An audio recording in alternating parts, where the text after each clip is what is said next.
Spring is for exploring. It's time to blaze new trails with old friends. Make the most of every adventure. It's tonight, baby. I had to change up. I'm sorry, Waffle House. I'm sorry, Waffle House. That doesn't stop where the road ends. I'm so sorry, Waffle House. I wanna make a chicken. Now, the whole world is yours to explore. Polaris. Think outside. Now you put that jelly on now? How your mattress affects your body and how well you sleep? Is it too hard or too soft? Causing you to wake up with sore shoulders, back, or hips? Are you uncomfortable because you're too hot or too cold? Now you can get the total body support you need and the better sleep you want with the new MyPillow mattress topper. Hello, I'm Mike Lindell. When I invented my new MyPillow mattress topper, I made it to have everything you'd ever want in a topper. My mattress topper helps give you the support you need, helps relieve your pressure points, and regulates your body. Snake bites and snake conservation. And for them to do it, a lot of consumer groups, governors, but they decided not to do it. And so it does mean that some people who are uninsured now really don't have a lot of options. Margot Sanger-Katz, who does great reporting for the New York Times on healthcare. That was extremely illuminating because there's been a lot of confusion. So thank you so much for taking the time to walk us through that. I'm so glad it was helpful.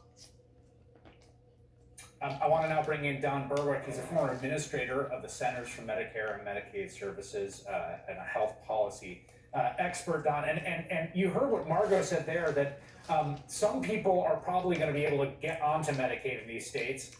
It's going to depend on what the sort of qualifying income is. But I look at this and I think to myself, the Medicaid system is going to be overwhelmed right now. I mean, there's real worry, right, about whether Medicaid can handle the influx of patients and the states can afford what's about to happen.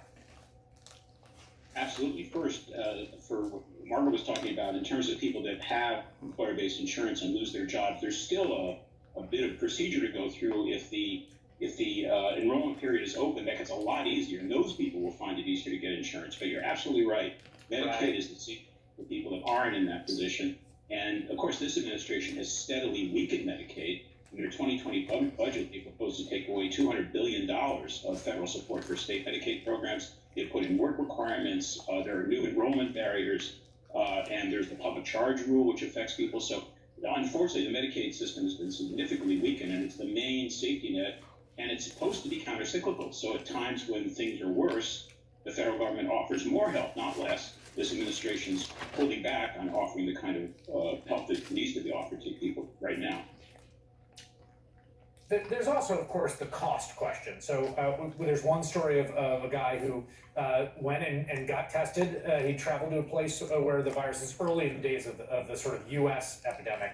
And his patient responsibility, according to his insurer, was close to $2,000. Just that was the test fee. And then there's the treatment right now. I mean, if you have major complications, if you're intubated, you're on an ICU, that could run as much as $74,000, $42,000 with no complications.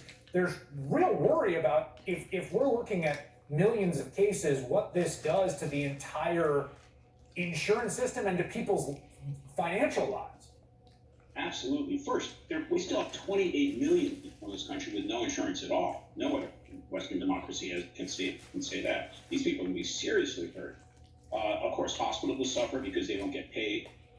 Also, the extension of support for COVID diagnosis, which is now federal support for free testing in the federally supported systems, does not apply to free treatment. And so if you don't have coverage, you are really up a tree. We're asking for big trouble for millions of people.